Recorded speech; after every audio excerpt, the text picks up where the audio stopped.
Tata.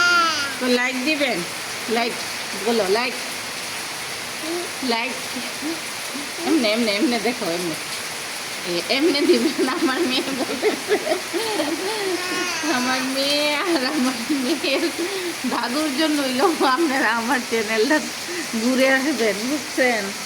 আর বিশেষ করে আমরা নতুন করে আপডেট দেব, বলবো সবাই কমেন্ট করে জানবেন কির বাপের বাড়ি কোথায়। হ্যাঁ, এটা হলো বৃষ্টি যাওয়ার জন্য হলো প্রস্তুতি নিতেছে। কি যাইবা? দোকানে নিয়ে যায়, দোকানে নিয়ে যায়। এই বৃষ্টিটা দেখে অনেক স্মৃতি মনে পড়ছে। মোটামুটি বয়স অনেকই হয়েছে, মৃত্যুর দরজায় এখন মনে করেন কোন সময় মৃত্যুর ঢাকা সেটা তো জানি না। আল্লাহ পাক কোন সময় ইয়া করে এই গুণাগার বন্দারে উপরে টান দেয় তা জানি না অবশ্যই। তো আগে মনে করেন যে স্মৃতিটা মনে পড়ছে, আমাদের মা চাচিরা মনে করেন রান্না করছে জানে। তো এমন 6 দিন 7 দিন বৃষ্টি হয়েছে, তখন কি করছে চলন্ত চুলা পেলাম। আগে তো গ্যাসের কোনো ইয়া ছিল না, চলন্ত চুলা মনে করেন রাখতো।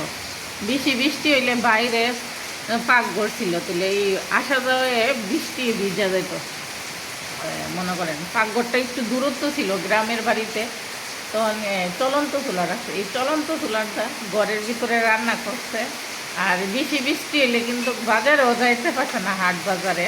তখন এই দোকান থেকে শুটকি আনতো, আলু আনতো, ডাইল আনতো, ডাইলের ভরা বানাইতো, এই সব দিয়ে রান্না বাড়া করতো। এখন কিন্তু কত সুবিধা দেখেন।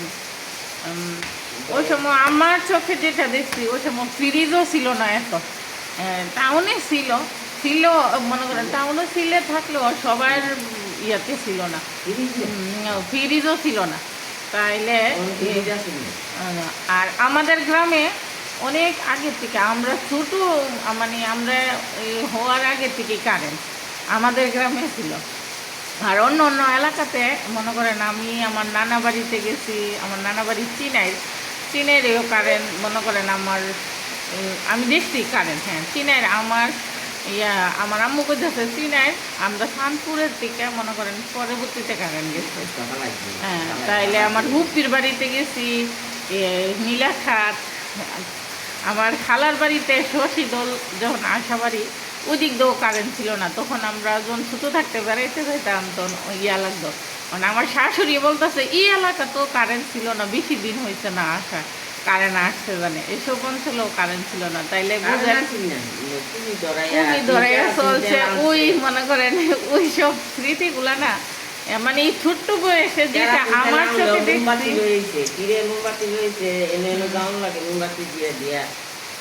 তাইলে এইটাই বলতেছি, মানে এই স্মৃতিগুলা এখন মনে পড়ে চোখের সামনে ধরা দেয়। আগে মানুষে আবার আমার দুলাভাই এখন ফোন দিছে, দিয়া বলতেছে মাছ পড়ছে, কি মাছ উঠছে জানো? কি মাছ? পান্দা মাছ। আর 5 কেজি তোমার লিগে রাইখা দে। আমি কেউ 5 কেজি রাইখা দে, সমস্যা নাই।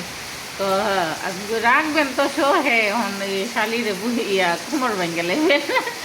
এখানে কোমর ভাঙতো না, শুধু বাচ্চা লাইলাম। আমি কই শুনেন, এই বাঁচতে গেলে ওই জায়গা ঘন্টা মনে করেন, হাইতে গেলে লাগে হুদা 10 মিনিট, আর বাঁচতে গেলে পোকা ঘন্টা হিসাবে। এই ঘন্টাটা তো কেউ আর ধরবো না। কি কাজ করো সবাই বলবে। হাইলে মনে করেন বেশি পরিশ্রম করণ লাগে, বেশি খাওয়াতে সুবিধা, অল্প টাইমে খাওয়া দাওয়া হয়ে যায়। এই কথা বলতেছি কাকির সাথে, কাকিও বলতেছে আমরা যে কষ্ট করছি এটা তো তোমরা কোনো দেখছোই না। আমাকে আসলে আমরা দেখি নাই। হ্যাঁ, কাকি বলতেছে কাকি যে কষ্ট করছে, যে ইয়া দেখছে। আবার আমার মেজো ভাবি, আমার বড় ভাবি, মেজো ভাবি বেশি গল্প করে। মেজো ভাবি বলে কি, আমি যে কষ্ট করছি আয়া আমার শাশুড়ির বাড়িতে, তো যার যার বয়সের সাথে কিন্তু তার ইয়াটা মনে করেন দিনকালটা ঠিকই অনুভব হয়। তো মেজো ভাবিও বলে আমি আমার শ্বশুরবাড়িতে যেইভাবে কাজকর্ম করছি, যে করছি, তুমি তো এটা কোনো কিছুই করছো না। এটাই মানে আমার যে আমার বড় ভাবি আমার হ্যাঁ, আমার আছে কারণ বিধি কই বোকেটা কথা তোমার মেয়ে যদি কষ্ট করতো না দি সংসার না শাসি এটা শর্টকাট না, সংসার জীবনে যে বুঝে যে মনে করেন প্রকৃত সংসার জীবনে কষ্ট করতে হইব। এটা যদি আপনি না মাইনা নেন তাইলে হইব না। দেখেন একটা ছেলে যখন বড় হয় তার জীবনেও কষ্ট আছে, তা কিন্তু পরিশ্রম করে প্রতিনিয়ত। তাইলে আমরা মেয়েরা যদি এই সংসারটারে গুছাইয়া না তুলি তাইলে কিলো হইতেছে না। যদি দুজন মিলিতভাবে কষ্ট করে যায় তাহলে দুজনেরই সুখ থাকে বা দুজনে। কিন্তু অনেক সময় ছেলেরা বেশি একটা ইয়া করে ফেলা কথাবার্তির কারণে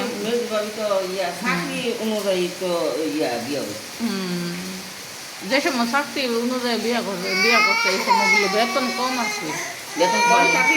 আমার মেয়ের বাসুরে হ্যাঁ কম দাম আসছিল, ওই সময় সাজি পাচ্ছিল ইয়া করছে। আমার মেয়ে বাসুরে ইগলু কোম্পানিতে চাকরি করতো, তো ভিডিওটা বেশি বড় হয়ে যেতেছে। আবার গল্প করবো, দেখেন আমার মেয়ে কান্না করতেছে। ওকে, আল্লাহ হাফেজ, ভালো থাকবেন আর সম্পূর্ণ ব্লগ ভিডিওটা দেখবেন।